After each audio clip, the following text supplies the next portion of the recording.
All right, then this was the question which I gave last time. So क्या था ये? 2 mole of nitrogen is taken with 5 mole of hydrogen in a container having 1 liter of volume. So at equilibrium, I told you 0.5 molar 4 liter of HCl is required to neutralize that. Now the question was figure out the value of Kc. So now I hope you all understand now. If I have to get the value of Kc, कैसे लिखना है उसको? Ammonia gas है, square divided by N2 and H2 cube, यही चाहिए.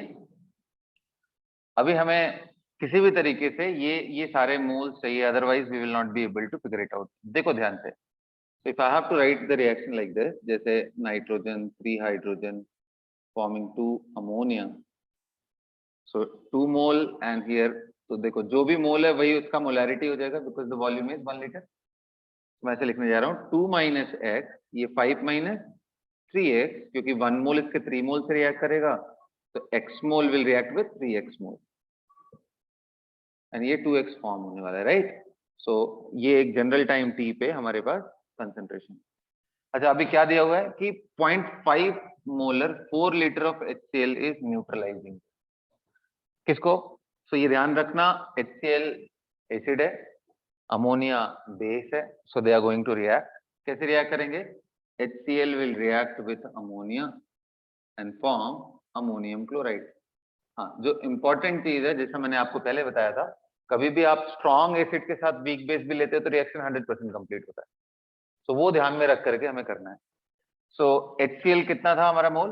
0.5 multiply by 4, तो ये आ गया हमारा 2 mole. So 2 mole of this will definitely react with 2 mole of ammonia, neutralise होने के लिए 2 मोल. सो क्या समझ पड़ रहा है कि इक्विलिब्रियम के टाइम पे कितना मोल अमोनिया का फॉर्म हो गया था? हाउ मेनी मोल? बोलो Bhavya. Yes, sir. How many moles of ammonia were there at equilibrium? So क्योंकि ये न्यूट्रलाइज करने के लिए 2 मोल है, तो इसलिए हमारा 2 मोल का प्रेजेंट ये. सो 2 मोल. सो 2 मोल का मतलब कैसे पता चला कि ये जो 2x है यानी मोल ऑफ अमोनिया और यही दोनों सेम चीज होंगे. तो बेसिकली 2x फॉर्म हुआ था और उसका वैल्यू कितना होना पड़ेगा? 2. सो x कितना मिल गया हमें? 1. And the moment we got x, we got everything. If I have to get the value of N2, how much it is? 2 minus x, and कितना आ जाएगा भाई? ये 2 माइनस 1 आ गया. सिमिलरली अगर मुझे हाइड्रोजन निकालना हो तो कितना आ जाएगा? 5 माइनस 3x, तो 5 माइनस 3 विच इज 2. और अमोनिया इक्विलिब्रियम पे हमें मालूम चली गया कितना चाहिए था? 2 mole. 2 mole. So we have got the values of all of 3. तो अब उठा करके यहाँ पे रख दो ये एक्सप्रेशन में. अमोनिया कितना था भाई? 2. सो 2 स्क्वायर डिवाइडेड बाई N2 कितना है? 1. H2 कितना है? H2 is 2, so 2 to the power 3. So you'll get 1 by 2, which is 0.5. Clear है? Yes. अच्छा, फाइन. सो देखो, एक क्वेश्चन इसके यूनिट पे भी आता है. आई होप कि आप कर लोगे, फिर भी एक बार डिस्क्राइब कर दो. जैसे पूछता है कि बताओ अगर मान लो यही रिएक्शन है, so what will be the unit of equilibrium constant. तो देखो बेटा, यहाँ पे दो डिबेट है. एक तो ये कि when you are taking just the active mass का कोई यूनिट नहीं रखते हैं. active mass is a unitless quantity, right? So active mass कैसे लिखते हैं? बेसिकली whatever the concentration और उसका जितना भी एक्टिविटी है डिवाइडेड बाई 1 मोलर करते हैं, तो मोलैरिटी कैंसिल हो जाएगा. तो एक्टिव मास का कोई यूनिट नहीं होता. बट सपोज करो आपके 4 ऑप्शन में सिर्फ यूनिट ही दिए हों, तो हमारा दूसरा दिमाग में हमेशा ये रहना चाहिए कि हम सिंपली इसको मान के चले कि वो मोल पर लीटर एज्यूम कर रहे हैं उसके हिसाब से. तो अगर यूनिट निकालना हो यहाँ पे तो कैसे आएगा? बहुत सिंपल है. अमोनिया का कंसंट्रेशन का यूनिट क्या होगा? सभी का मोल पर लीटर होगा. तो मोल पर लीटर बाई पावर 2, नीचे मोल पर लीटर पावर 3. तो पूरा क्या हो जाएगा? मोल पर लीटर टू द पावर 4. तो ये ओवरऑल ये क्या आने वाला है? मोल पर लीटर टू द पावर -2. तो ध्यान रखना, क्वेश्चन क्वेश्चन का लैंग्वेज चेक कर लेना, अगर लैंग्वेज में उसमें ये लिखा हो, एक्टिव मास का जिक्र किया हो, और लास्ट में कहीं ऑप्शन ऐसा लिखा हो कि it is meaningless to define unit, तो मोस्ट अप्रोप्रिएट वही आंसर है। लेकिन अगर मान लो ऐसा नहीं कर रहा है, सिर्फ उसने सारे आंसर मोल पर लीटर में दिए, तो आपको ऐसे निकाल के समझ पड़ रहा है? Is it okay? वो देखते हुए आप डिसीजन ले लेना, क्योंकि दोनों ही आर्गुमेंट कंप्लीटली एक्सेप्टेड है। It is just the way how we are approaching the question. चलो ठीक है। सो द नेक्स्ट थिंग,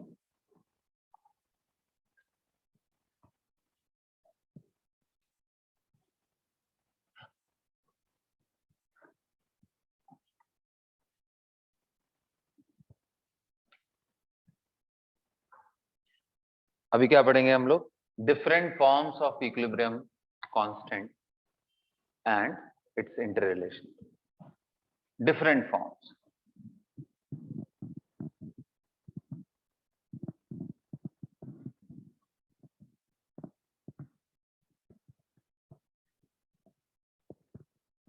जैसा मैंने लास्ट टाइम आपको बताया था कि equilibrium constant K is simply the ratio of KF by KB। अब ये डिपेंड करता है कि आपने रेट के एक्सप्रेशन में क्या लिखा हुआ है। सपोज रेट में अगर हमने K rate constant multiply by यहाँ कंसंट्रेशन रखा है, तो इस केस में जो K आएगा वो बेटर होगा कि आप उसे KC के फॉर्म में लिखो, कंसंट्रेशन के फॉर्म में KC, राइट? अच्छा, मान लो यहाँ पे कंसंट्रेशन की जगह पे मैंने प्रेशर यूज किया है, तो it is better to use KP in that case. Mole fraction use किया है यहाँ पे, तो सो हम यहाँ पे कुछ भी यूज कर सकते हैं, जैसे जैसे क्वांटिटी हम यहाँ यूज करेंगे उसके हिसाब से कांस्टेंट। तो ये ध्यान में रख करके कि KF बाई KB ही आएगा, लेकिन अगर हमें कंसंट्रेशन के फॉर्म में इक्विलिब्रियम कांस्टेंट को एक्सप्रेस करना है, तो कंसंट्रेशन का जो फॉर्म यूज करेंगे उसके हिसाब से हम K का यूज करने वाले हैं। तो डिफरेंट फॉर्म्स में क्या क्या है?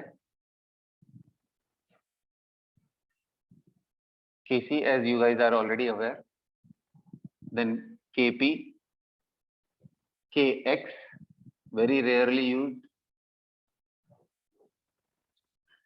equilibrium constant, this is equilibrium constant in terms of concentration. concentration का मतलब क्या है यहाँ पे? in terms of mole per liter, molarity आप बोल लो, ज्यादा बेटर वर्ड रहेगा,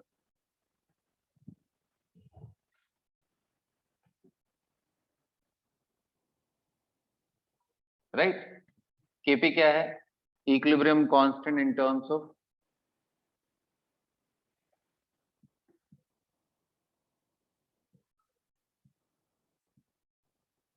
partial pressure,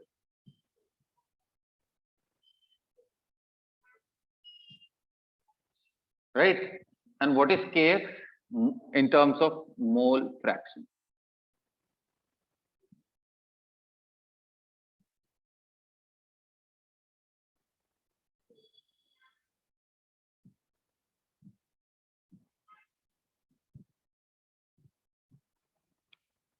Equilibrium constant in terms of mole fraction.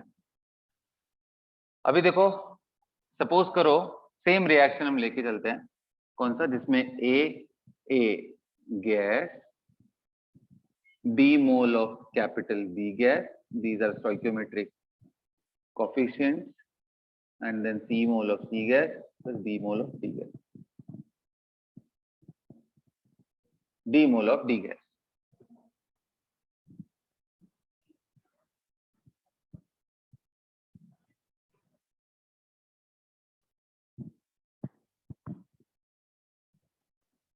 Correct?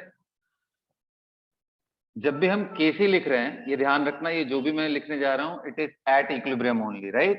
At equilibrium point. Otherwise आपको भी मालूम है कि KC we cannot express in terms of concentration. So once the equilibrium point is achieved, then what can I write over here?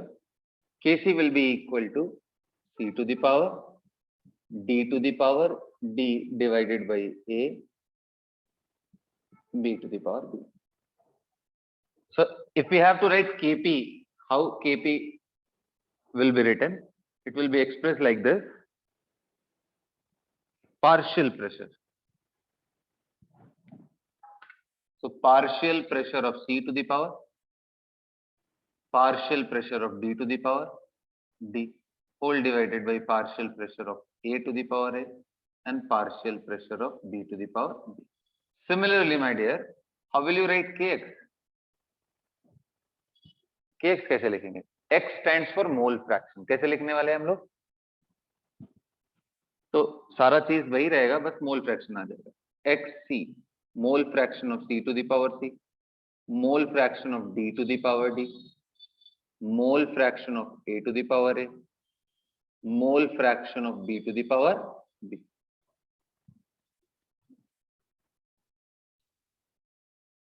Right? ये सारी चीजें होगी.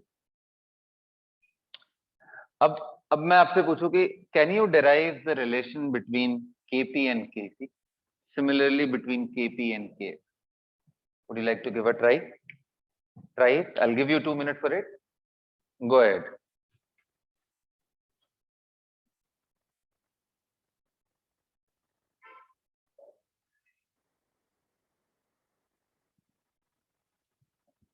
So all right. I hope आप लोगों ने ट्राई कर लिया है. तो एक बार देखेंगे. देखो, सबसे पहले तो आप इसको पकड़ के रखो, पार्शियल प्रेशर को, एंड वहां से दिमाग लगाओ कि कैसे आप कंसंट्रेशन के फॉर्म में लेके आओगे एंड कैसे मोल फ्रैक्शन के फॉर्म में लेके आओगे. राइट? सो देखते हैं, आ जाओ, एक साथ एक्सप्रेस कर देंगे. इजी है, बहुत इजी है. So how many gases do we have in the container? 4 gases, A, B, C and D. Is that clear? अब ये चारों के चारों को कैसे ऐसे करके देखेंगे. ये कंटेनर है, इसके अंदर हमने A भी रखा हुआ है, B भी है, C भी है एंड D भी है. So if you have to write partial pressure of A, what do you need? Mole of A, RT by volume. Volume तो सबके लिए सेम ही होने वाला है कंटेनर में. So NaRT by V, और Na by V को अगर मैं देखूं, मोल by वॉल्यूम, वही क्या है? Concentration. So can I say that this is nothing but ART, right? And similarly आप ऐसा ही लिख सकते हो, PB को भी लिख सकते हो, concentration of B into RT. Correct? अभी आता है बात कि मोल फ्रैक्शन के टर्म में प्रेशर को कैसे रिप्रेजेंट करते हैं. तो अभी देखो, PA, Dalton's law of partial pressure apply करो. So PA is equal to, मैं लिख सकता हूं, mole fraction of A multiply by total pressure. Am I right? Dalton's law of partial pressure use करके ये लिख सकता हूं मैं. अभी अगर नहीं पता पड़े तो आप इसका Na, Nb, Nc, Nd, ये हो गए. सबके आप इंडिविजुअली प्रेशर लिख लो, PA, PB, लाइक दैट आप सबका लिख लो. और उसके बाद क्या? Total pressure will B, total pressure कैसे लिखेंगे हम? सम ऑफ द पार्शियल प्रेशर, ऐसा आप लिख लो. या फिर आप ऐसे भी लिख सकते हो, Na plus Nb total mole of the ideal gas into RT by V. तो आप इमेजिन करो, अगर आपको PA लिखना हो, PA in terms of total pressure, ये दोनों इक्वेशन का यूज करो. सो क्या आ जाएगा? PA बाई PT डिवाइड कर दो, इससे डिवाइड कर दो. That will be equal to, इस साइड क्या बचने वाला है? Na, RT by V, RT by V इधर भी है. So Na upon Na plus Nb plus Nc plus Nd, और ये पूरा सम क्या आता है? ये पूरे के पूरे सम को क्या बोलेंगे हम? Total mole. So mole by total mole is what? Mole fraction of. So I hope आपको ये क्लैरिटी आया होगा कि हम पार्शियल प्रेशर ऑफ A को जब मर्जी हमारा हो तो मोल फ्रैक्शन में ऐसे लिख सकते हैं, और जब भी मर्जी हो तो हम उसको इस फॉर्म में भी लिख सकते हैं. सो देखो, यही Kp से ही लेफ्ट हैंड साइड में एंड राइट हैंड साइड में हम लोग मूव करने की कोशिश करें. So Kp I am going to write first between these two. अगर हमें रिलेशन यहाँ निकालना है तो how will I write? I will write Kp is equal to partial pressure of C की जगह पे क्या रख दूंगा मैं? Concentration of C into RT and whole to the power C. Similarly यहाँ पे D to the power D and ऐसे करके ART to the power A and BRT to the power B. अब थोड़ा सिंप्लीफाई कर लो, ये C to the power C, D to the power D and divided by A to the power A, B to the power B. अब देखो पूरे पूरे RT term को ऊपर से अगर हम लिखे तो RT to the power C multiply बाई RT to the power D, so power क्या हो जाएगा C plus D, so RT to the power C plus D. अच्छा नीचे डिवीजन में भी है RT to the power A and इधर RT to the power, so RT to the power A plus B आ जाएगा नीचे. सो एंड यू नो अगर base same हो, डिवाइड कर रहे हो तो पावर सब्ट्रैक्ट कर देते हैं, तो C plus D minus A plus B. अच्छा ध्यान से देखो, ये CD और AB क्या था, ये जो भी गैसेस स्पीसीज हमने ले रखा है उनका stoichiometric coefficient.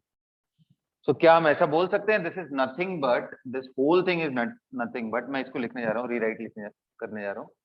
Just look at one.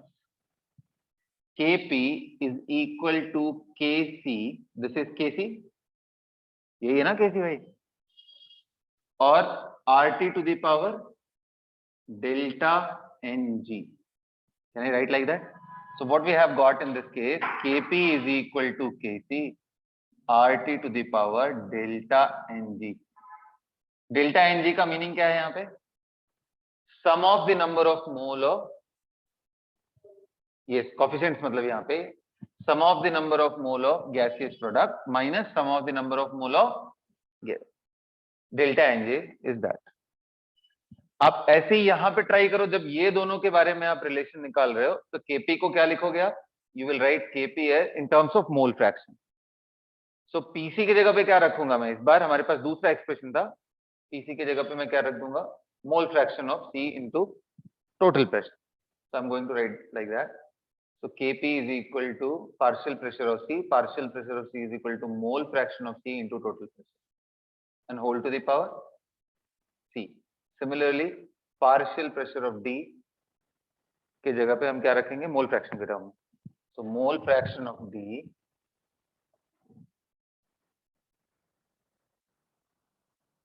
into total pressure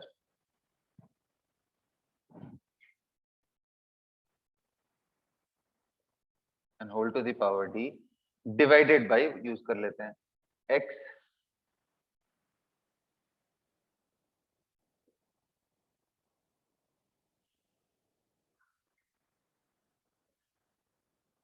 वे पूरा पूरा यूज कर लेते हैं, क्या आ जाएगा ये, XC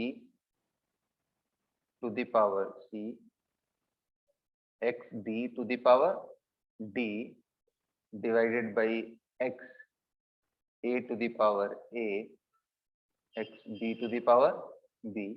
एंड जैसे वहां RT कॉमन आया था, यहाँ पे प्रेशर सबसे कॉमन आ जाएगा, और वही सेम चीज A plus B minus C plus D. Again, so what can we write over here? Kp is equal to Kx total pressure to the power delta Ng. Very very important. ये दोनों ही relation important है. अभी कुछ application कराएंगे, देखेंगे कैसे इनको use करना है.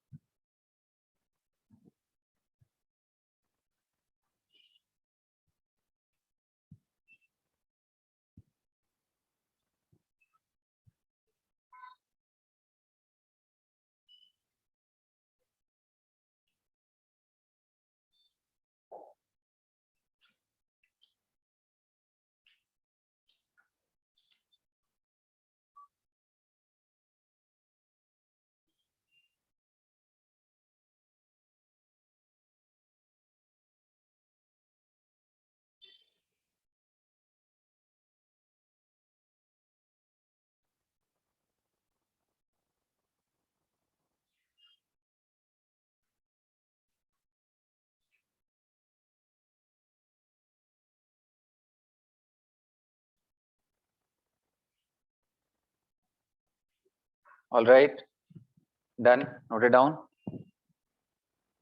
चलो Yes. तो थोड़ी प्रैक्टिस करते हैं, थोड़ी प्रैक्टिस करते हैं. ध्यान रखना इंपॉर्टेंट चीज क्या था कि मैंने पार्शियल प्रेशर को कैसे लिखा हुआ है. ये इंपॉर्टेंट है, दोनों के फॉर्म में कैसे लिखा हुआ है उसी पे बेस्ड है ये पूरा पूरा चीज, राइट।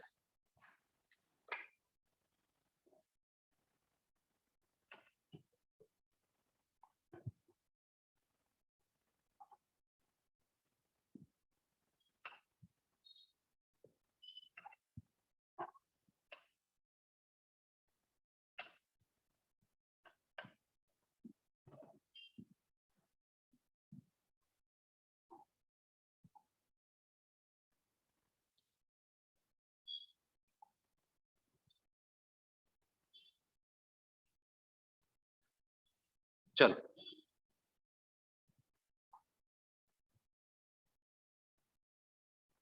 मैं कुछ रिएक्शन लिख रहा हूं यहाँ पे। फर्स्ट रिएक्शन है वही सेम रखता हूँ, N2 + 3H2। आपको मालूम है कि हाइड्रोजन नाइट्रोजन रूम टेम्परेचर पे गैस के फॉर्म में होते हैं। Even ammonia is also gas, right. So इनके लिए मुझे KP-KC का रिलेशन चाहिए, KP-KC relation and KP-KX relation. अच्छा, ये फर्स्ट रिलेशन में मुझे ये बताओ कि KP ग्रेटर देन KC है या KP लेस देन KC है या फिर KP is equal to KC है, कौन सा रिलेशन होल्ड करता है इनके केस में। I am very specific for KP-KC, I am not specific for KP and KX। इन दोनों के बीच में रिलेशन बताओ। अच्छा, दूसरा मैं रिएक्शन लूंगा,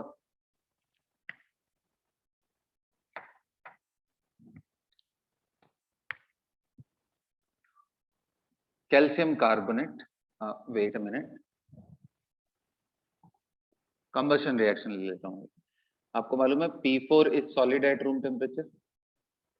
P4 when react with O2, 5O2, it forms P4O10, which is again a solid. The only gas is oxygen. So this is 5O2.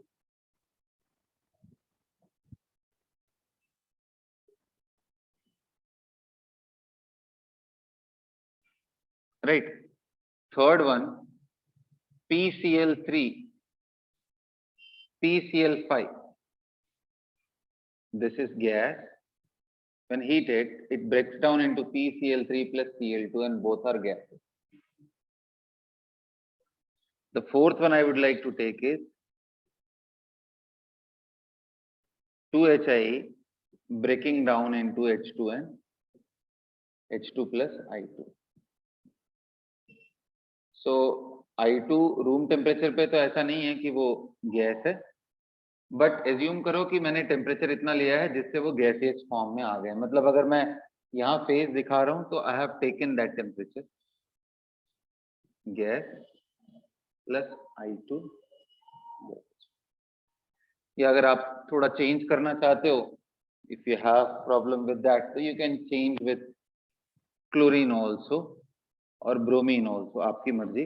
वैसे better है, I don't think that you should be thinking anything about this, just break it down like that only. H2 gas plus I2 gas.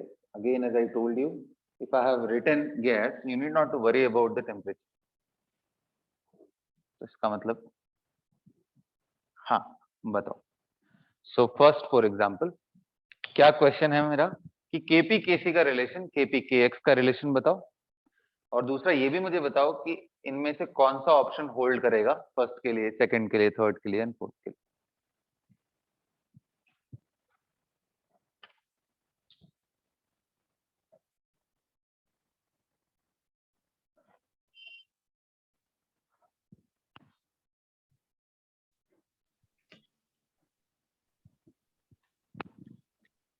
Sir first वाले में Kp equal to Kc RT to the power -2 and Kc is greater than Kp.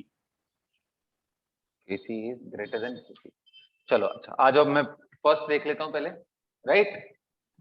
सो देखो अभी क्या relation हमने derive किया था कि KP and KC में KP is equal to KC मल्टीप्लाई बाई RT to the power delta Ng। और डेल्टा Ng क्या होता है? Gaseous product minus gaseous reactant, उनके स्टोइकियोमेट्रिक कोएफिशिएंट का डिफरेंस होता है। तो डेल्टा Ng अगर मुझे इसके लिए निकालना हो तो क्या लिखूंगा? प्रोडक्ट में 2 है, रिएक्टेंट में 3 + 1 4. So delta Ng in this case we are going to get as -2. So यहाँ पे आ जाएगा Kc RT to the power -2. So Kp we have got like this. Relation आ गया. सिमिलरली Kp एंड Kx में भी relation आ जाएगा, Kx into total pressure to the power -2. हाँ, question यहाँ पे क्या था, मैंने पूछा कि बताओ Kp बड़ा है या Kc बड़ा है, राइट? क्वेश्चन तो यही था, Kp बड़ा है या Kc बड़ा है. कैसे डिसाइड करेंगे भाई? क्या RT का वैल्यू मैंने दिया हुआ है क्या Bhavya? Did I give the value of RT? Sir kelvin temperature हमेशा पॉजिटिव ही होता है एंड ऑब्वियसली बड़ा ही हो जाएगा अगर हम पावर में लेके जाएंगे. मतलब टेम्परेचर, रूम टेम्परेचर अगर हम ले तो वो नहीं काफी तो बड़ा हो रूम जाएगा ना. एग्जैक्टली, लेकिन रूम टेम्परेचर हम ले कहाँ रहे हैं? हम तो कोई भी टेम्परेचर ले रहे हैं. रूम टेम्परेचर तो मैंने बोला नहीं कि रूम टेम्परेचर लेना है. वैसे मैं बता दूं कि आप इमेजिन करो कि RT का वैल्यू अगर 1 से बड़ा आ गया, राइट, तब तो ये चीज बिल्कुल करेक्ट है कि if RT is greater than 1, suppose RT का वैल्यू से फॉर एग्जांपल 10 है, अगर RT का वैल्यू, तो हमारे केस में क्या आ रहा है? Kp is equal to Kc into 10 to the power -2 आ रहा है, बेसिकली ऐसा आ रहा है. तो अब अगर इसको मैं देखूं तो Kc is basically coming out to be 100 times of Kp. तो यहाँ से साफ साफ समझ आ रहा है कि यार Kc is much bigger than Kp. यहाँ पे हम बोल सकते हैं फर्स्ट रिएक्शन के लिए कि Kc ग्रेटर देन Kp. कब बोल सकते हैं? अगर हमारा RT का वैल्यू मोर देन 1 आ जाए तो. अभी मैंने 10 एग्जांपल के लिए लेके दिखा दिया. तो ये कैसे मालूम कि ये 10 है? तो एक काम करते हैं ना, let us calculate the temperature at which it will be equal to 1. वो देख लेते हैं. तो मुझे बता सकते हो कौन से टेम्परेचर पे product of RT will be 1? Tell me the temperature in kelvin.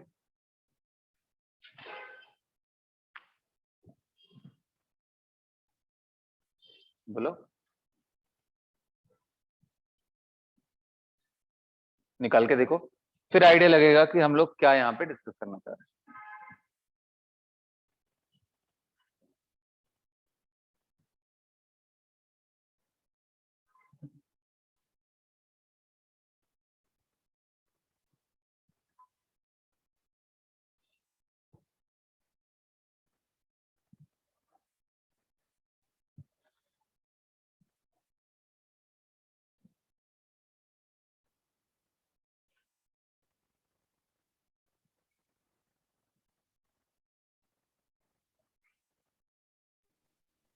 Sir 1/8.314.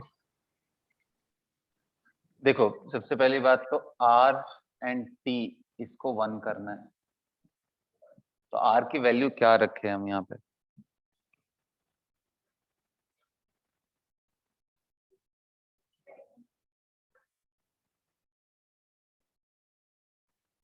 R के तो हमारे बहुत सारे यूनिट में डिफरेंट डिफरेंट चीजें होती है ना. बोलो, R की वैल्यू तो डिफरेंट डिफरेंट यूनिट में. R SI यूनिट में तो हम रख सकते हैं कितना? 8.314 जूल पर मोल पर केल्विन. ऐसे ही कर सकते हैं ना. अच्छा, R इन ATM लीटर लिखना हो तो कितना आ जाएगा? ये तो आता है 0.0821. This is very close to 1/12. Am I right? In fact, 1/12 is very close to that.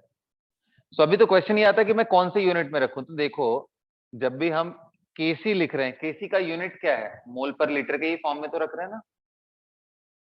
बोलो भाई. सो जब आप प्रेशर वॉल्यूम को आप लीटर में रख रहे हो, प्रेशर को ATM के फॉर्म में रख रहे हो, तो R का कौन सा यूनिट इंपॉर्टेंट है? So you have to use this unit. तो अब जब ये यूनिट यूज करोगे तो आपको क्या दिख रहा है यहाँ पे? 1/12, यानी टेम्परेचर का वैल्यू नियरली 12 केल्विन रख रहे हो, जब जाकर के वो 1 के आसपास आ रहा है. Product of R. समझ पड़ रहा है? ओके. अब आप सोचो, इतना लो टेम्परेचर पे क्या ये रिएक्शन होगा भी? और दूसरी चीज ये, सर इतना लो टेम्परेचर पे अमोनिया तो गैस नहीं हो सकता है ना. For ammonia to be in gaseous state, इसका boiling point nearly, I am not very accurate in that, but लगभग -30 डिग्री सेंटीग्रेड है। -30 भी नियरली अराउंड आप बोल सकते हो 240 केल्विन के आसपास चला जाएगा वो। 273 पे Yes. 0 डिग्री है, -30 पे जाओगे तो उसके हिसाब से देख लो, नियरली अराउंड माइनस 240 केल्विन और -30 डिग्री। तो अब आप सोचो, here I am talking about कि अगर टेम्परेचर का वैल्यू 12 केल्विन हो गया तब जाके प्रोडक्ट ऑफ आरटी बनाएगा। तो इट इज क्वाइट नेचुरल कि टेम्परेचर तो सर उतना नीचे लेके नहीं जा सकते रिएक्शन कराने के लिए। Yes. इसका मतलब कि आरटी का वैल्यू ग्रांटेड है, हम ले सकते हैं कितना ग्रेटर देन 1, इसलिए टेंशन नहीं लेना है। तो इस पे बिल्कुल भी दिमाग नहीं जाना चाहिए, ये होना चाहिए कि नहीं यस आप आर्गुमेंट भी जानते रहो कि क्यों ऐसा मैं बोल रहा हूँ। So product of R into T, ये दिमाग में रखना कि it will be greater than 1।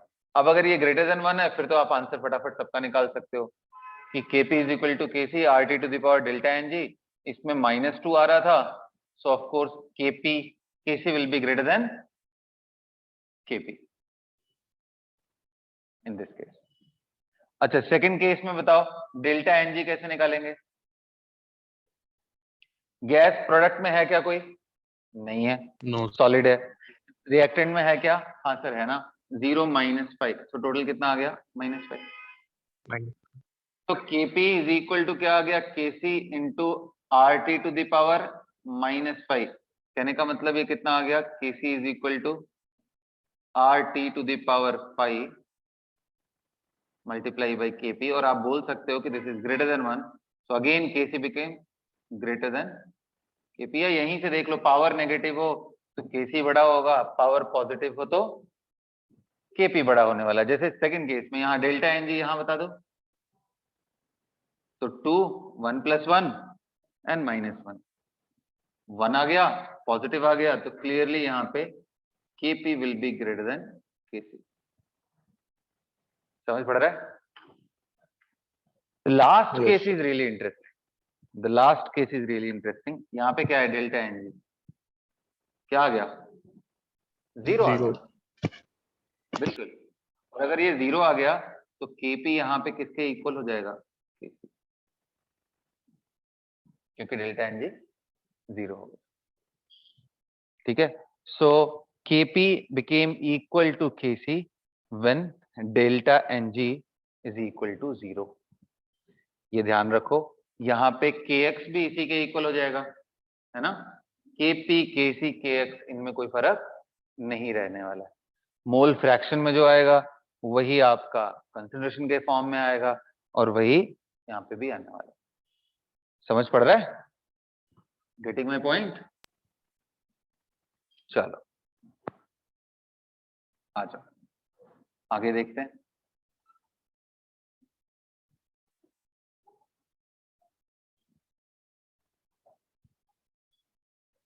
So now let's have some specific question related to, let's solve some specific question related to Kp। Okay चलो, तो मैं एक सॉलिड ले रहा हूं, अमोनियम। एज्यूम करो कि सल्फाइड मैंने ले लिया, ये सॉलिड है बेटा। अगर इसको मैं हीट करता हूं तो ये ब्रेक डाउन होता है, 2 अमोनिया प्लस H2S, और दोनों ही गैस, राइट? एज्यूम करो कि ये मैं बात किस पे कर रहा हूं, एट से for example 27 degree centigrade. Temperature का कोई यूज नहीं है, अगर मैंने फेजेस दे दिए हैं तो ऐसे भी कोई यूज नहीं है। मैं क्या बोल रहा हूं कि अगर ये कंटेनर में लिया है और हीट करने के बाद मुझे इक्विलिब्रियम प्रेशर या pressure at equilibrium, total pressure at equilibrium, suppose if I got to be 9 atm, suppose करो कि मुझे इक्विलिब्रियम पे टोटल प्रेशर कितना मिल गया? 9 atm। तो क्या आप इसमें Kp का वैल्यू निकाल सकते हो? What is the value of Kp? Right in proper unit, अच्छे से ट्राई करो, राइट?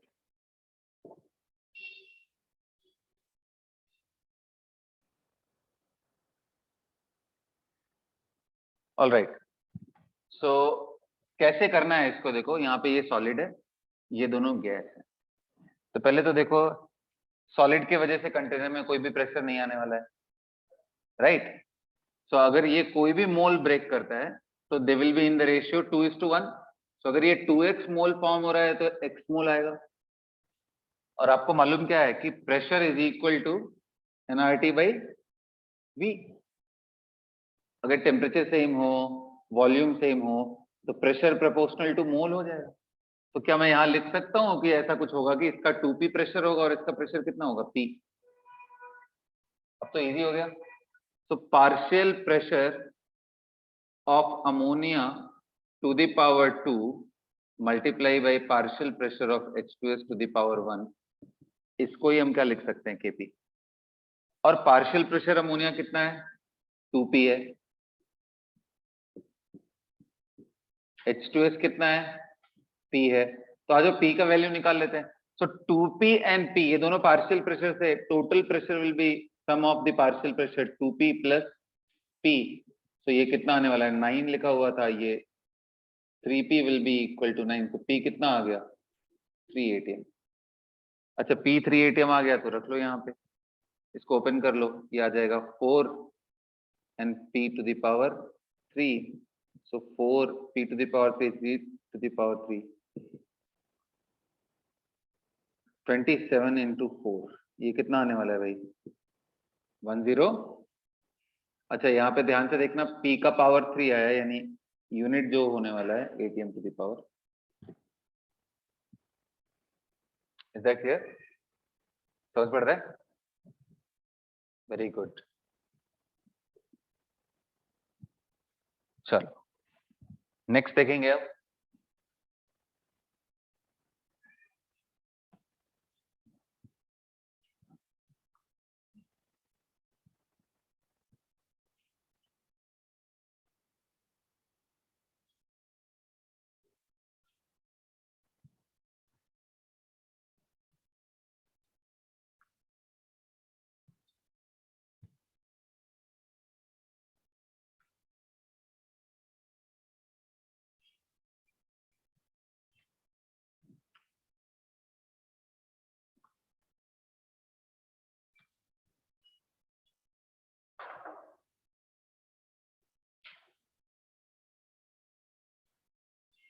ठीक है, हो गया ये, चलो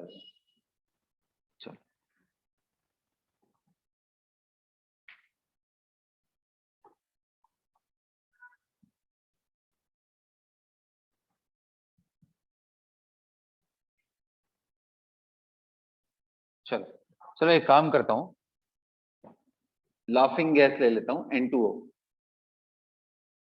और सपोज करो कि ये अंडर ब्रेकडाउन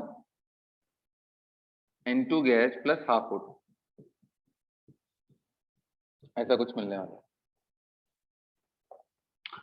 और मैंने इसको एक क्लोज कंटेनर के अंदर ले रखा था जिसका वॉल्यूम फिक्स है, जिसमें initial pressure was because of N2O only, there were no N2 and O2 present at the beginning।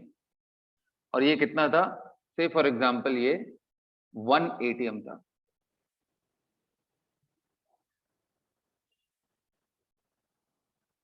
Again मैं इंटरलिंक कर सकता हूं,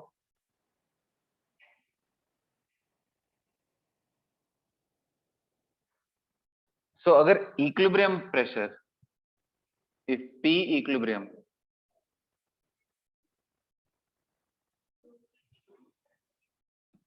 क्या है ये, हाँ सिर्फ N2O का इनिशियल प्रेशर है ना, P0 मान लो, जब N2O और O2 ब्रेकडाउन नहीं हुआ था, उस फॉर्म में नहीं ब्रेकडाउन हुआ था तब। और क्या बोल रहा है कि एट इक्विलिब्रियम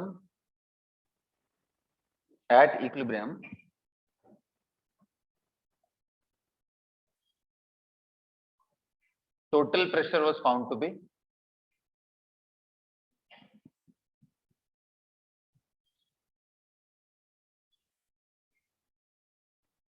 suppose करो 1.25 atm। in that case find the partial pressure of N2 This is the first question. The second question is write the expression of Kp. अगर मैं टेम्परेचर दे दूं तो आप Kc भी लिख सकते हो. Go ahead, जल्दी करो.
Over.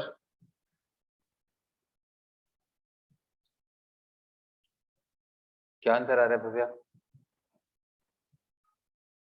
एक सेकंड सर.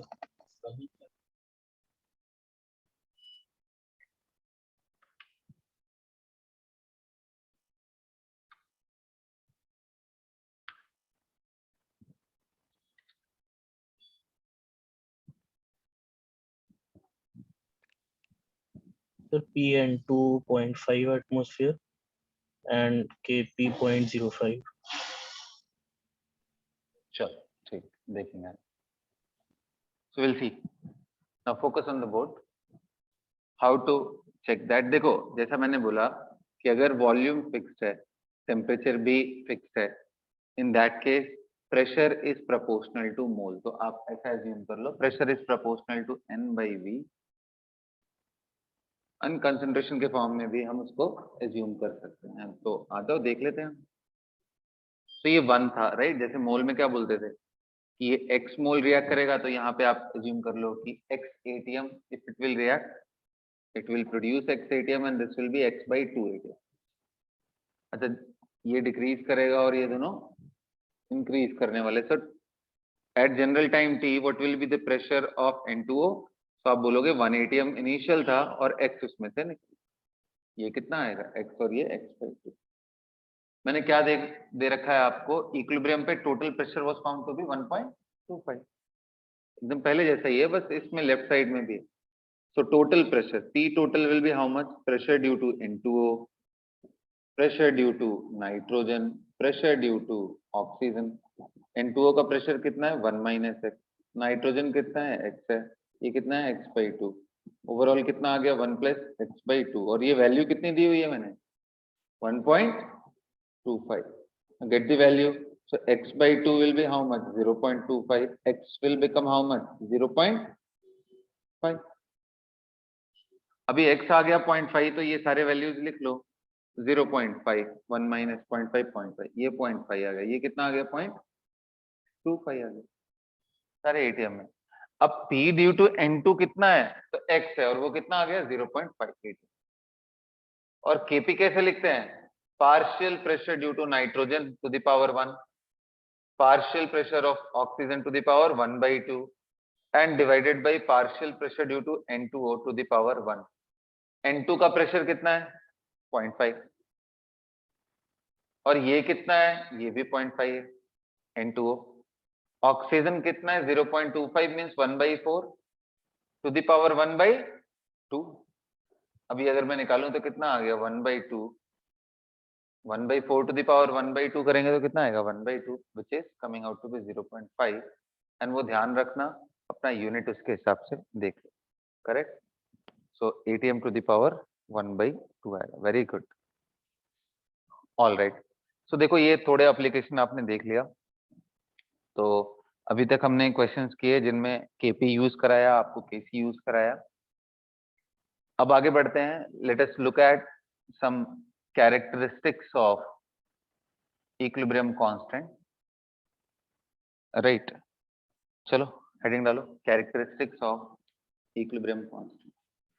कुछ पॉइंट मैंने पिछले लेक्चर्स में भी आपको डिस्कस किया था इसके बारे में, आज थोड़ा और ऐड करूंगा। Characteristics of equilibrium constant. आपको याद है मैंने आपको क्या डिस्कस किया था कि equilibrium constant is simply KF/KB, तो it is independent of concentration and pressure. वो मैंने सबसे पहला चीज बताया। दूसरा क्या मैंने बताया था आपको कि टेम्परेचर से ही अफेक्ट होता है, अफेक्टेड बाय टेम्परेचर, राइट। आज जो मैं पॉइंट ऐड करने वाला हूं वो क्या है कि अगर मान लो कोई रिएक्शन है जिसमें A B ऐसा है, hypothetical A going into B, अगर मैं इस रिएक्शन को रिवर्स कर दूं, अगर इसका इक्विलिब्रियम कांस्टेंट Kc है और अगर मैं इसको B टू A कर दूं तो क्या हो जाएगा इक्विलिब्रियम कांस्टेंट? 1/Kc हो जाएगा। ये सुनो, so if a reaction is having equilibrium constant in the forward direction as Kc, तो बैकवर्ड अगर कर दिया तो क्या हो जाएगा 1/K। कैसे? बड़ा सिंपल सा है, बड़ा सिंपल सा है। ये K डैश अगर मैं एज्यूम कर लूं तो K डैश की वैल्यू को मैं क्या लिख सकता हूं? A/B at equilibrium, A/B। और Kc को क्या लिख सकता हूं भाई? At equilibrium B/A। तो बड़ा सिंपल सा दिख रहा है कि B/A है, इसको अगर रिवर्स कर दो A/B तो 1/Kc हो जाएगा। तो ये कोई बहुत बड़ा चीज नहीं है, लेकिन एक बात ध्यान रखो, अदर पैरामीटर्स भी इस पे ध्यान लगाते हैं। जैसे अगर मैं बोलूं बेटा कि इस रिएक्शन का इक्विलिब्रियम सॉरी इंथैल्पी ΔH था, तो इसका कितना हो जाएगा?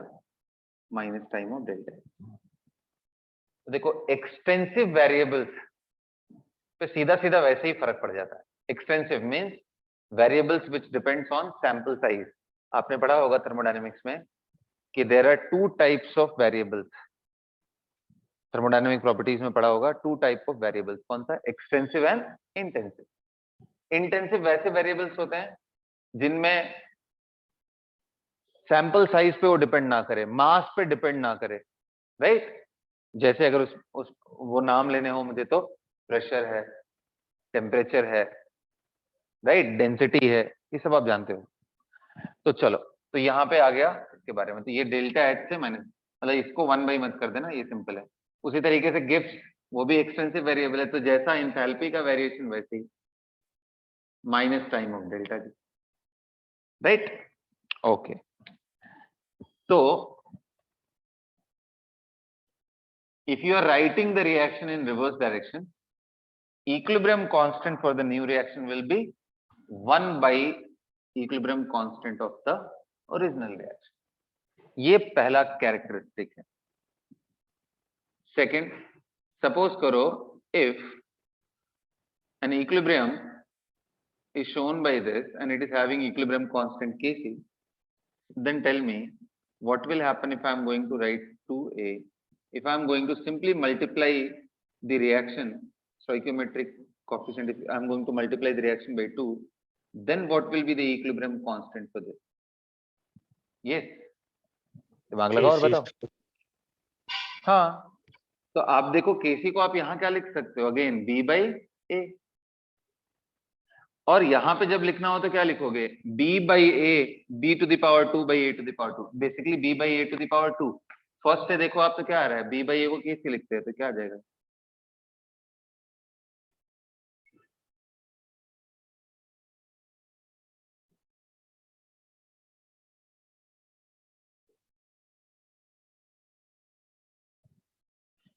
अच्छा, ये हाफ कर दिया यहाँ पे तो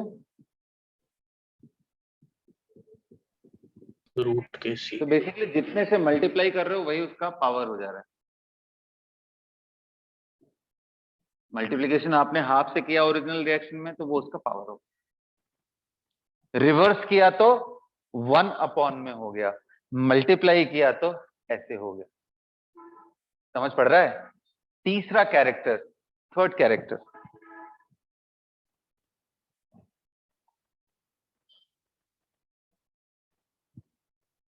अगर इसको आप जनरलाइज करना चाहो तो क्या लिख सकते हो कि अगर वो n times of a, n से मल्टीप्लाई कर रहे हो तो kc to the power n हो जाएगा, ये जनरलाइज। हाँ, सो अब पॉइंट नंबर 3, क्या होगा अगर मैं दो रिएक्शन को ऐड करके कोई रिएक्शन ऑब्टेन करूं? जैसे अगर मान लो मैंने लिया कि A B बना रहा है, इसका इक्विलिब्रियम कांस्टेंट K1 है, और B C बना रहा है, इसका इक्विलिब्रियम कांस्टेंट K2 है, और C क्या बना रहा है? D, इसका इक्विलिब्रियम कांस्टेंट। तो बताओ A से डायरेक्टली अगर D बन रहा हो, बीच के ये इंटरमीडिएट्स को गायब कर दे, तो इसका इक्विलिब्रियम कांस्टेंट क्या आएगा वो समझना है। तो आप खुद से दिमाग लगाओ कि आपको नहीं लगता है कि फर्स्ट, सेकंड एंड थर्ड को ऐड करने से फोर्थ बन रहा है? ये सुनो, we are getting fourth reaction by adding 1, 2 and 3। याद है Yes, हिस्लॉ? sir. याद है हिस्लॉ? हिस्लॉ में क्या करते हैं हम? डेल्टा एच का सिंपल समेशन हो जाता है वो, final delta H will be equal to summation of these things. ये सुनो, Yes, sir. यहां समेशन नहीं, यहां पे करके क्या हो जाएगा? मल्टीप्लीकेशन करके देखो, Yes, sir. write it down. K1 will be how much? B by A. K2 will be how much? C by B. And K3 will be how much? D by। तो अब अगर यहां पे आप देखो तो K4 या KC, तो देखो मैं लिखने जा रहा हूं B by A, क्या मैं लिख सकता हूं ऐसा? Multiply by C by B multiply by D by C, करके देखो, C से C कैंसिल, B से B कैंसिल, क्या बन गया? ये सीधा D by A, और जो कि कुछ यही तो था। तो ये क्या आ गया भाई? K1, K2, K3। सो अगर रिएक्शंस को ऐड करने से नया रिएक्शन मिल रहा है तो इक्विलिब्रियम कांस्टेंट नए वाले रिएक्शन का, जितने भी रिएक्शन का आपने एडिशन करके उसको लेके आए हो, उन सब का इक्विलिब्रियम कांस्टेंट का प्रोडक्ट आ जाएगा। So if you are getting reaction fourth as the sum of reaction 1, 2 and 3, then fourth का equilibrium constant will be product of 1, 2 and 3. Got the clarity? अच्छा, आप कहोगे क्या सर एग्जाम में इतना सिंपल सिंपल देने वाला है? ऐसा जरूरी नहीं, एग्जाम में वो कॉम्प्लिकेटेड भी देगा। तो कॉम्प्लिकेटेड भी देगा तो क्या कॉम्प्लिकेटेड कर सकता है? हो सकता है एक ही रिएक्शन में वो तीनों चीजें अप्लाई कर दे रहा हो, रिएक्शन में रिवर्स भी कर दे रहा हो, एंड उसके बाद मल्टीप्लाई भी कर दे रहा हो, है ना, और उसके बाद ऐड करने वाला भी ऑप्शन रह रहा हो। ये तीनों होगा तो अपने दिमाग से क्या सोचना है लास्ट में? बस ये सोचना कि मुझे जो लास्ट फाइनल रिएक्शन मिल रहा है वो फर्स्ट, सेकंड, थर्ड पे क्या ऑपरेशन करने से मिल रहा है। जैसे अभी कुछ एग्जांपल मैं दिखाता हूँ, ठीक है, जिनमें डायरेक्ट नहीं हो, नोट कर लो इसको।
Put it down. Yes, sir.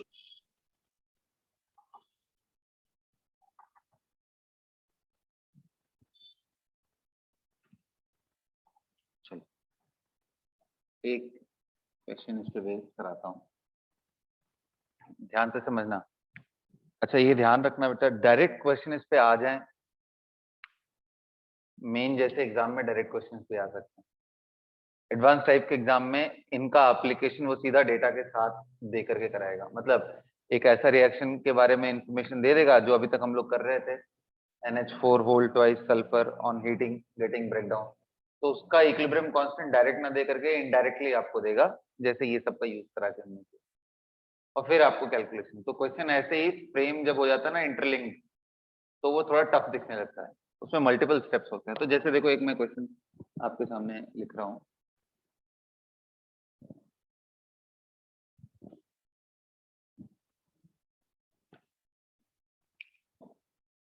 Suppose करो A is reacting with B and equilibrium constant I have given as K1, right? And that value I have given to you is 10 to the power 2. And suppose B I have given as K2 as 10 to the power 1.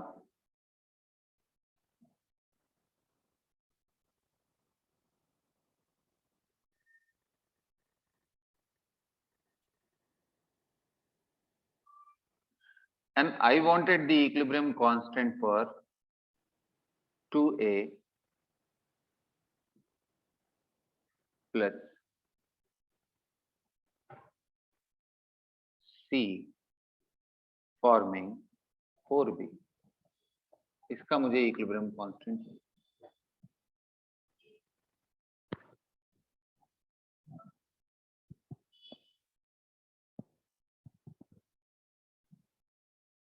इसका equilibrium constant चाहिए। तो आपको नहीं लग रहा है इसमें simple आप ऐड करोगे तो आपको नहीं मिलने वाला है, थोड़ा सा मॉडिफाई करोगे, दिमाग लगाओगे तो मिल जाएगा। फाइनल एंड प्रोडक्ट पे देखो और उसके हिसाब से रिएक्शंस को मॉडिफाई करो।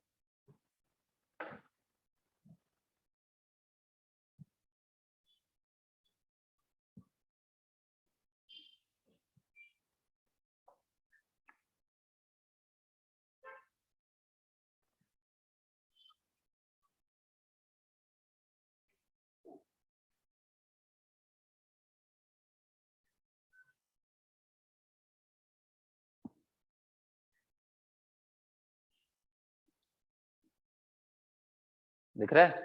हो गया?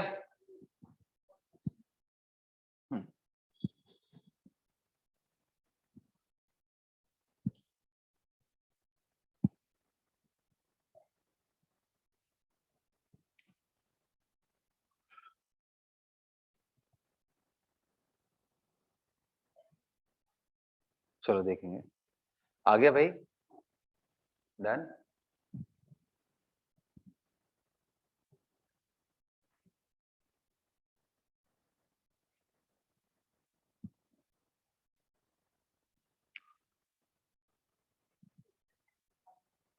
चलेगा कोई। Should I? Bhavya? Bhavya? Yes, sir.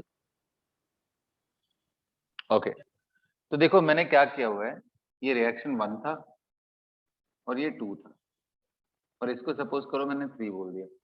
ध्यान से जरा देखो तो 3 को लेने के लिए आपको 2A लेफ्ट साइड में चाहिए, जबकि ऊपर क्या है? A है। तो ये क्लियर दिख गया कि यार 1 में से अगर आप 2 से मल्टीप्लाई कर दो तो ये क्या बन जाएगा? 2A 2B। In that case equilibrium constant क्या बन जाएगा? वो K1 to the power 2। am I right? Second case में देखो मुझे C लेफ्ट चाहिए, C अगर आप लेफ्ट करते हो तो 2B राइट हो जाएगा, और 2B इधर था, 2B और 2B मिलके 4B आ गया। तो सेकेंड में हमें रिएक्शन को बस रिवर्स करना है। तो रिवर्स करने का मतलब क्या हुआ भाई कि 2 became -2, So basically I am getting C forming 2B and 1/K2 हो गया। अब अगर मैं इन दोनों को ऐड कर दूं तो क्या आने वाला है, 2A plus C forming 2B plus 2B which will become 4B and we got our reaction। तो क्या मैं बोल सकता हूँ कि third reaction if I have to get, what I have to do, first को मुझे 2 से मल्टीप्लाई करना पड़ेगा और क्या करना पड़ेगा, सेकेंड को मुझे रिवर्स करना पड़ेगा यानी -2, ऐसा बोल सकते हैं। Am I right or not? Yes or no? Yes. So अब देखो 1 को 2 से मल्टीप्लाई करना है, उसमें ये माइनस में है, तो इसको प्लस के फॉर्म में कर लो क्योंकि हमें एडिशन के बारे में आइडिया है। तो अगर मैं ऐसा करूं कि 1 को 2 से मल्टीप्लाई करके इसको इधर भेज दो तो 3 + 2 आ जा रहा है और हमको मालूम है कि रिएक्शन को ऐड जब करते हैं तो इक्विलिब्रियम कांस्टेंट मल्टीप्लाई होता है। तो यानी K3 रिक्वायर्ड वैल्यू जो भी K है मल्टीप्लाई बाई K2 जो कि हमारे सेकंड रिएक्शन का इक्विलिब्रियम कांस्टेंट है, that will be equal to 1 multiply by 2। जब मल्टीप्लाई यहाँ पे करते हैं तो क्या होता है, पावर हो जाता है। समझ पड़ रहा है? तो K1 to the power 2। यहाँ से क्या समझ आया, K3 या फिर K is K1 square by K2 and K1 कितना था बेटा, how much K1 was 10 to the power 2, उसका भी स्क्वायर हो गया and whole divided by K2, K2 कितना था 10 था, तो ये कितना आ गया 10 to the power 3। समझ पड़ा? तो देखो Yes, बेसिकली आपको ऐसे दिमाग लगा के करना है, या तो आप स्टेप बाय स्टेप खुद कर लो या तो आप किसी तरीके से देख लो। जैसे मुझे करना हो तो मैं प्रेफर ये करता हूँ,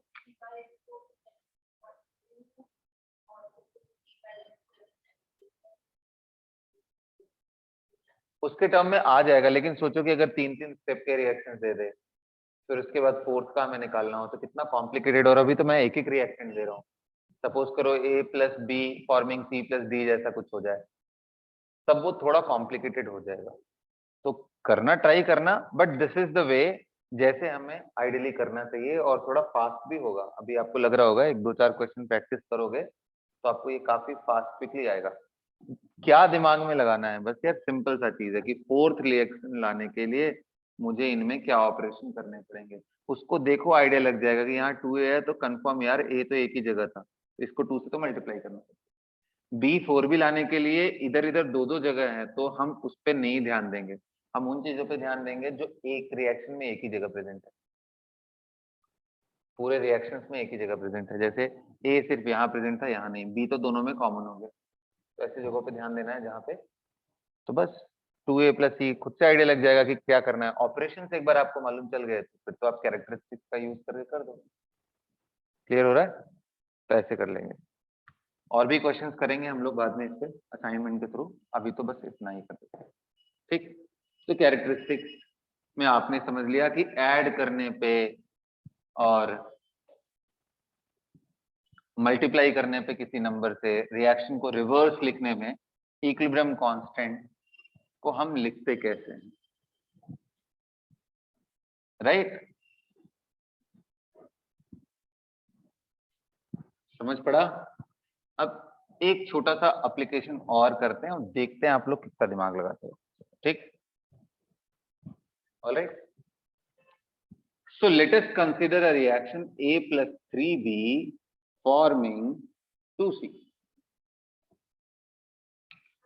and इसका इक्विलिब्रियम कांस्टेंट का वैल्यू मैंने दे दिया है 10 to the power 6 और मैंने बोला कि रिएक्शन को इनिशिएट किया गया, ये सब मान लो गैस है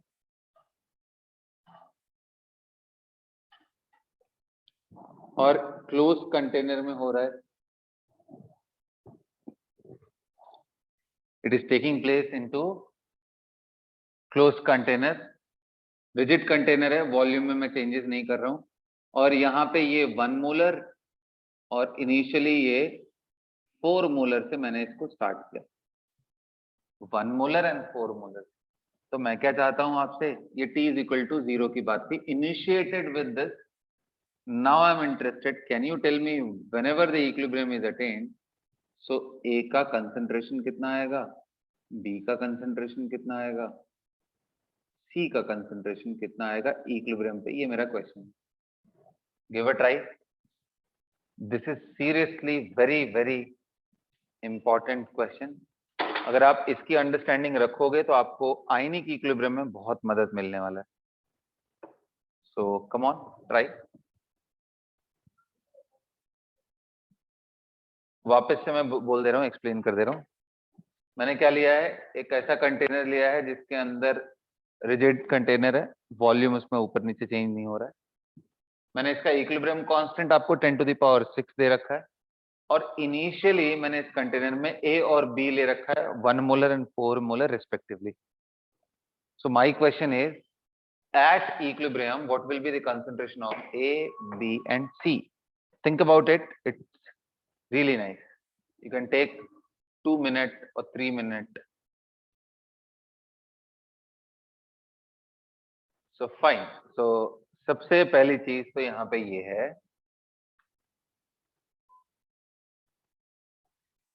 कि आपका फोकस इसको सॉल्व करते टाइम पे किधर होना चाहिए कि इक्विलिब्रियम कांस्टेंट की वैल्यू देखो, वेरी वेरी हाई। देखो एक तो है डायरेक्ट तरीका, इनडायरेक्टली अगर सॉल्व करना हो तो वो मैं पहले सिखा देता हूं, उसके बाद आएंगे डायरेक्ट।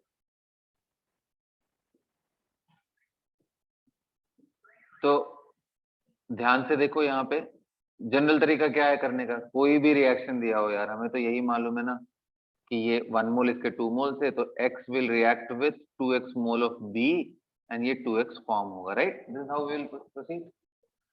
अब ये देखो 1 आपने लिया है, उसमें से ये x निकल गया, क्या बचने वाला है 1 - x। ये क्या आएगा 4 -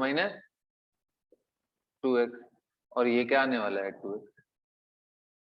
तो तरीका क्या था, हम लोग तो यही जानते हैं, इक्विलिब्रियम कांस्टेंट को हम कैसे लिख सकते हैं, c⁻² whole divided by a and b⁻²।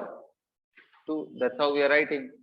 अब जरा देख करके देखो, 10⁶ है यहाँ पे, और c कितना है 2x⁻², a कितना है 1 - x। एक बार इमेजिन करो कितना पेनफुल हो जाएगा ये। हाँ A+3B था रिएक्शन। अच्छा 3b था, सॉरी। अगर ये 3b हो गया तब तो और भी ज्यादा पेनफुल हो गया ना, 4 - 3x हो जाएगा, ये इतना ही फर्क पड़ेगा। यहाँ कर लो 3x, फिर यहाँ पे x और यहाँ अप्रोचिंग पावर भी चेंज हो जाएगा, पावर 3 हो जाएगा, यहाँ पावर 3। तो इमेजिन करो, अब आप इमेजिन करो कितना पेनफुल हो गया अब ये, पावर 3 एंड फिर एक x और आ जाएगा। सो पावर 4 का इक्वेशन है, सॉल्व अगर आपको करने आएगा तो वहां से भी आएगा आंसर, बट हमारे सिलेबस में तो क्वाड्रेटिक के बाद पावर 3 यानी डिग्री 3 का भी हमें ढंग से सॉल्व करने नहीं आता, हिट एंड ट्रायल ही है बस। तो इसलिए ये तो क्लियर है कि इससे तो आंसर पक्का आने वाला है, बट इसको सॉल्व करने में ही आपका दिन निकल जाने वाला है। सर यहाँ 4 - 3x में x को अप्रोचिंग 1 लिखे अगर, तो 4 - 3x वुड बी नियरली 1। चलेगा वो तो चलेगा, तो वो डेंजरस हो जाएगा ना फिर। ये वैल्यू जब भी हम निकालने की कोशिश करेंगे यहाँ से तो कुछ भी नहीं निकलने वाला है ना। हमें क्या दिमाग लगाना पड़ेगा कि look at the value of Kc, and the value of Kc क्या बताता है हमें, प्रोडक्ट बाय रिएक्टेंट के रेशियो के बारे में। और वो दिख रहा है, वो 10⁶ है, बहुत ज्यादा है वो। Product is dominating as compare to reactant. अब इतना ज्यादा हो गया ये वैल्यू, तो ऐसे केस में जनरली रेंज यही होता है, अगर इक्विलिब्रियम कांस्टेंट की वैल्यू 10⁻³ से भी ज्यादा हो जाए ना, तो एज्यूम करो कि रिएक्शन वो खत्म सा हो गया। अगर खत्म सा हो गया तो मतलब कैसा लिखेंगे, A+3B ऐसा लिख दो, 2C, मतलब सिंगल हेडेड एरो। अगर ऐसा कर दिया तो ये वही है 1 - x और 4 - 3x, और ये क्या आ गया 2x। अब अगर जब खत्म होने वाला है तो इसमें चेक कर लो लिमिटिंग रीजन कौन है। ये तो इजी है, मैंने अपने मोल के क्लास में आपको समझाया था कि लिमिटिंग रीजन कैसे चेक करता है, तुरंत चेक हो जाएगा। ये बताओ इन दोनों में से कोई तो एक खत्म होने वाला है। अब वो x इंक्रीज करेगा करेगा करेगा, यहाँ पे भी इंक्रीज करेगा, हमें नहीं मालूम कौन सा पहले खत्म होगा। तो एक काम करते हैं, 0 करके देख लेते हैं। ये x = 1 पे कंप्लीट हो जाएगा, ये x = 4/3 विच इज 1.33। इतना जाने के बाद ये खत्म होने वाला है। तो अब सोचो कि कौन पहले खत्म हो जाएगा। जैसे ही x 1 हुआ वैसे ही a कंज्यूम हो गया, अब तो बचा ही नहीं है। तो बी का तो कोई रिएक्शन होने का मतलब ही नहीं है। तो करेक्ट वैल्यू एक्स का ये होगा, इसको मत यूज करना। अगर एक्स 1 है तो इन दैट केस सी बताओ कितना हो जाएगा, 2 into 1। बी कितना हो जाएगा, 4 - 3x विच इज 4 - 3 into 1, कितना आ गया, 1 मोल। तो हमें ये क्लियर समझ में आ गया कि बी का जो कंसंट्रेशन है इक्विलिब्रियम पे वो 1 मोलर है, सी का जो कंसंट्रेशन है इक्विलिब्रियम पे वो 2 मोलर है। बी और सी मालूम चल गए। अच्छा, क्या एग्जैक्टली 1 और 2 है, आंसर है नहीं, very close to 1 and 2, very very close. मतलब वो डेसिमल के पता नहीं 4th 5th डिजिट पे जाके चेंज हो रहा होगा, तो उससे हमें कोई टेंशन नहीं लेना है। अच्छा, क्यों मैं एग्जैक्टली बोल रहा हूँ, क्योंकि एग्जैक्टली ये कभी जीरो होगा ही नहीं, इक्विलिब्रियम कांस्टेंट का वैल्यू इसको तो सेटिस्फाई करना पड़ेगा ना। तो अब क्या करें फिर, तो ऐसा बोलते हैं कि देख इतना तो क्लियर है ना कि b is approximately 1 and c is approximately 2, ये तो क्लियर है। जैसे ये क्लियर हो गया तो क्या हम इक्विलिब्रियम कांस्टेंट का यूज नहीं कर सकते, kc is equal to c to the power 2 divided by b to the power 3 and a to the power 1। और हमें मालूम है कि c is very close to 2, तो 2 का स्क्वायर कर दो। b is very close to 1, तो 1 का क्यूब कर दो। बचा कौन सा, a, और वो a इधर लेफ्ट में करके देख लो यार, 4 into 10 to the power -6 के पास। समझ पड़ा कैसे सॉल्व कर रहे हैं? देखो, Yes, sir. जहां पे ये क्लियर हो जाए, जहां पे ये क्लियर हो जाए कि इस जगह से करना है हमें, उसके बाद तो कुछ खास इसमें बचता ही नहीं। ठीक है, समझ पड़ा? Yes, is that sir. Clear? तो चलो नेक्स्ट क्लास में आप सेम क्वेश्चन ट्राई करके आना, ये मैं बस -6 कर दे रहा हूं। ये दो एक्सट्रीम केसेस की अंडरस्टैंडिंग अगर आपको अच्छे से हो गई और आयनिक इक्विलिब्रियम में आप समझ गए इलेक्ट्रोलाइट कैसे यूज करना है, तो आई कैन एश्योर यू एक सिंगल प्रॉब्लम में आप फंसने वाले नहीं है, अच्छे से लेकिन यूज करना सीख गए तो। So that's all for the class. Same question है आपके लिए कि ए, बी और सी का कंसंट्रेशन निकालो एट इक्विलिब्रियम, अगर बस ये ऐसा हो जाए तो इसी के साथ आज का क्लास में एंड करता हूँ। Thank you guys. Thank you, sir. Okay.